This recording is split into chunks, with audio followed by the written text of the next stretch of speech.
Welcome back. I'm Michelle with BeUmbrella.com, and today I'm going to briefly tell you about Ritual 2 of the Fruitful Living course, which is early to bed. Now, hopefully, you already watched the Ritual 1 introduction. Maybe you even got curious and started playing around with eating an earlier and or lighter dinner this week. And notice I use the words curious and play because, sometimes we have the idea that we're supposed to nail it right away or master it right away. We know we're supposed to eat an earlier, lighter dinner so that we can enable our digestion to rest overnight. And so we try to be perfectionist about it. And it doesn't work, right? I can guarantee that has been your experience with something. And that's also what the science supports. So I ask the Fruitful Living community to toss that notion of nailing it out the window. Like, remove that idea from your mind. Because, again, you know as well as I do that you've had the experience, and so have I, of biting off more than we can chew and sabotaging ourselves. So instead, I invite you to wonder, what could I do today to feel better tomorrow? So moving into going to bed earlier, you'll pretty quickly find that if you're eating heavier and or later, then this ritual is probably going to be impossible. And because of this, some people that I work with, they choose to stop, rewind, and keep focusing on earlier, later dinner for a couple more weeks or a month or whatever. And that's fine. That's perfect, in fact. Again, we're not looking for mastery of these 10 rituals in 10 weeks. We're looking for experimentation, for exploration.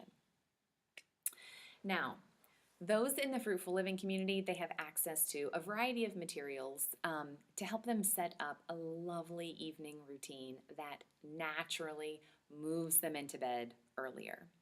So, for those of you not enrolled in the course right now, I invite you to just take a moment and ask your body what sounds lovely, what sounds nourishing, and also what is doable for you in the evenings in this season of your life.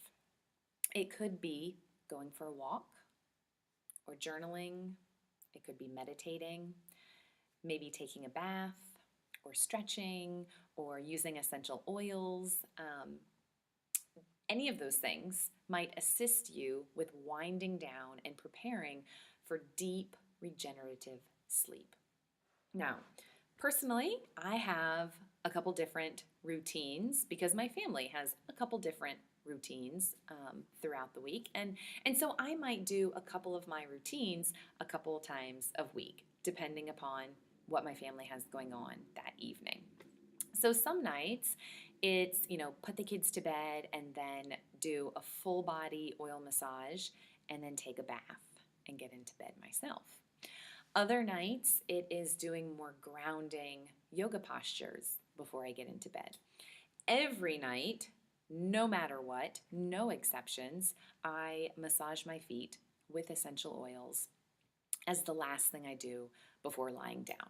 And I love it. I love it. As a more heady person, which most of you can probably identify with, it really helps reconnect me to me as divine feminine, to me as body and breath.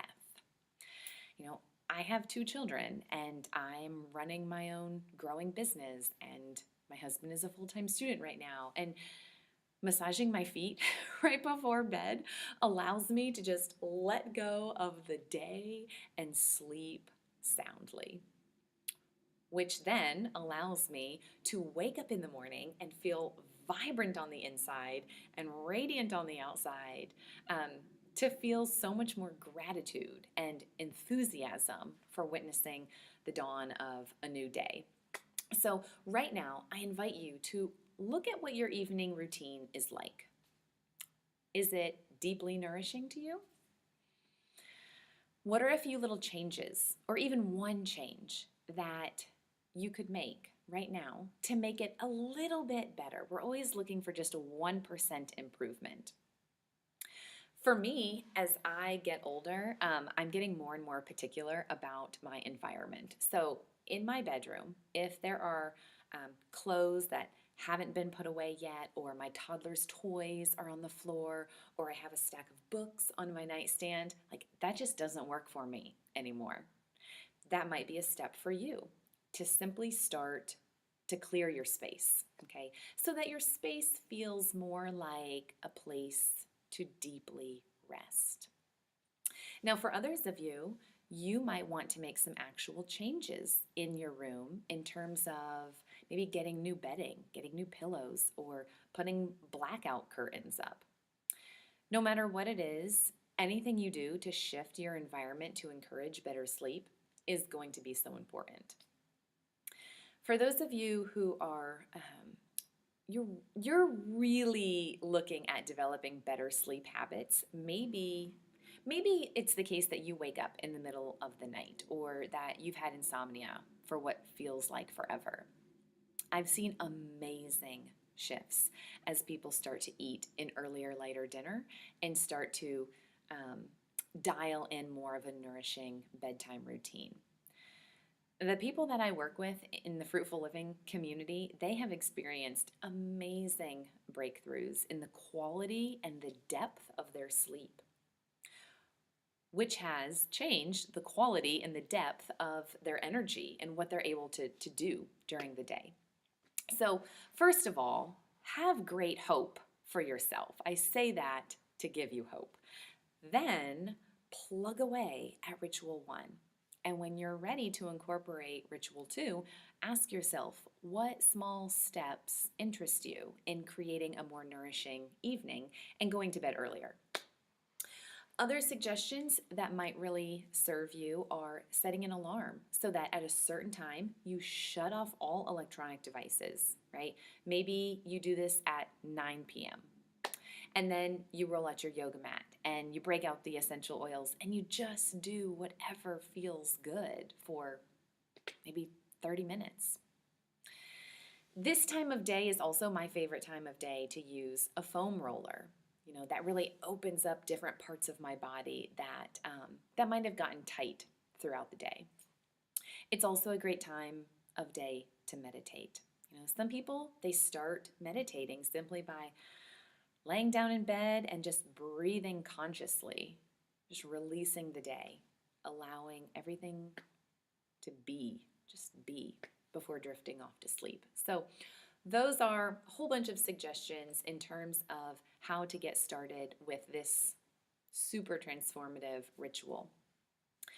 Again, I know as well as you do that changing behavior, it can feel like it is virtually impossible. Our habits are communal.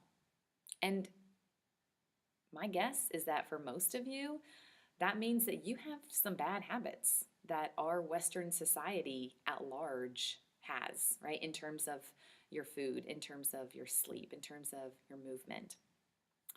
That's why the Fruitful Living course is not just about what to do in terms of the actual bodily rituals, right? It's not just about the knowledge. It's not about knowing what to do. If that's what this course was about, then it wouldn't work for people, right? Like so many diet programs that you've tried or exercise programs, they don't work in the long run. They work for a time and then they don't.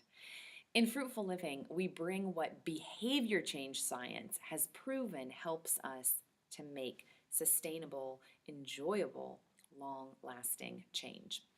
So we employ a number of different strategies, such as Kaizen and tracking and gamifying things and architecting our environment, using triggers, using an anchor statement, using social interaction as well as accountability to reverse engineer our rituals in alignment with how we want to feel.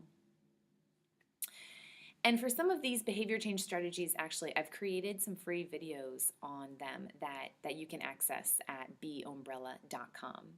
Most importantly, it's about putting ourselves in a mode of exploration and curiosity. All right, up next, ritual 3, start the day right. Peace.